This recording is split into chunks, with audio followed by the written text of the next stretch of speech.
देते हैं तो वहीं जाओ। महाराज जहां भी है आप बताइए साहब। राजा ने कहा तुम तो अधर्मी हो, ये भाई तुम्हारा भाई अधर्मी है, तुम कलयुग हो। मेरे राज्य में तुम्हें मेरा पता नहीं था, मैं कौन हूं, मेरा नाम नहीं सुना तुमने।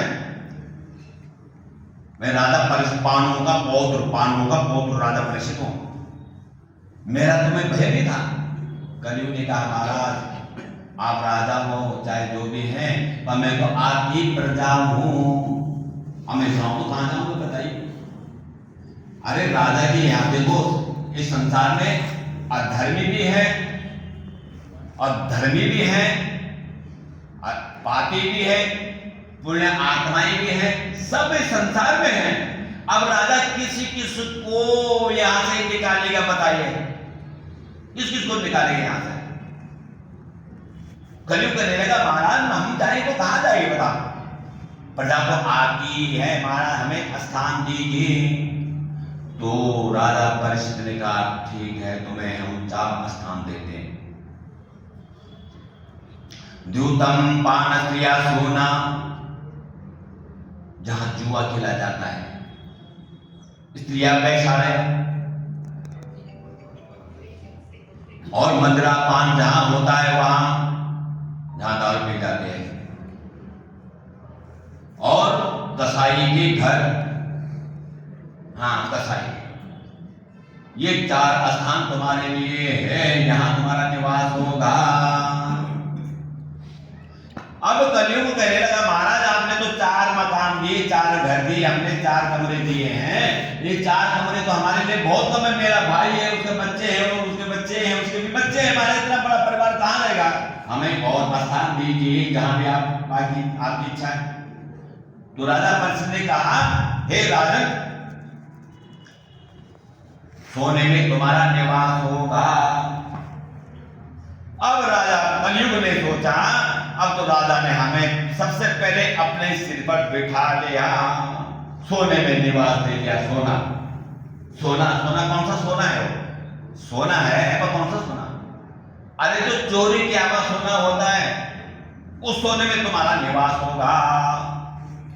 कलयुग ने कहा महाराज हे राजन सबसे पहले मैं तुम्हारे ऊपर चढ़ाई करूंगा, क्योंकि राजा परीक्षित का सोने का मुकुट अपने सिर पे धारण किया हुआ था। वह मुकुट कहां से आया था?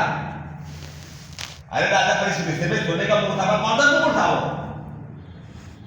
अरे दादा भीम ने, परीक्षित के दादा भीम ने जरासंध के यहां युद्ध में जबरदस्ती जीत करके लाया था, छीन के लाया था उस सोने का मुकुट को भीम जरासंध से। वही मुकुट पांडव एक पेटी में रख गए थे। राजा परीक्षित ने कहा कि मेरे दादा ने मेरे लिए क्या रखा है, कुछ रखा है कि नहीं रखा है। जैसे आजकल होता है, आजकल क्या होता है, अरे माँ बाप ने कितने कमाई रखी मेरे लिए, कितने पैसे रखे मेरे लिए, बैंक अकाउंट खोलो, बैंक अकाउंट देखो, तब होता झगड़ा भाई भाई में, एक बोलता है पैसे उसने ले लिए, एक उसने पैसे ले लिए, एक तब ये भी आ जाते वो भी आ जाते वो भी आ जाते सब आ जाते वहां पर पैसे लेने के लिए झपटे न झपटे करने लगे, एक बोलता मुझे दो, एक बोलता मुझे दो, एक बोलता मुझे दो, इसी में लगे रहते। यही तो देखो, तो वो राजा परीक्षित ने कहा कि मेरे दादा ने कुछ लगाया कि देखा तो एक पेटी में सोने का मुकुट था, वही मुकुट पहन करके राजा परीक्षित वहां पहुंचा था। 4 स्थान दे दी सोने में। राजा सबसे पहले कलयुग उसी के सिर पे बैठ गया। उसने कहा और तुम्हें तब सबको कवर करूंगा मैं, पर पहले राजा को मैं अपने कवर में करूंगा। और राजा वापस आया, आ रहा था, प्यास लगी तो श्रृंगी ऋषि के आश्रम, श्रृंगी ऋषि के आश्रम में पहुंचे। वहां श्रृंगी ऋषि जी दोनों आंखें बंद करके बैठे हुए थे, तपस्या में बैठे हुए थे। जब राजा वहां पहुंचा तो राजा ने कहा ये कैसा ऋषि है, देखता नहीं मैं राजा हूं, अब मेरा स्वागत नहीं कर रहा, मेरा अपमान कर रहा है, अरे ढोंग कर रहा है, आंख बंद कर दी इसने मुझे देख करके। देखो ये कहा जारी बात, सामने एक मरा हुआ सर्प था। राजा परीक्षित ने उस मरे सर्प को श्रृंगी ऋषि के पिता के गले में, श्रृंगी ऋषि के गले में डाल दिया।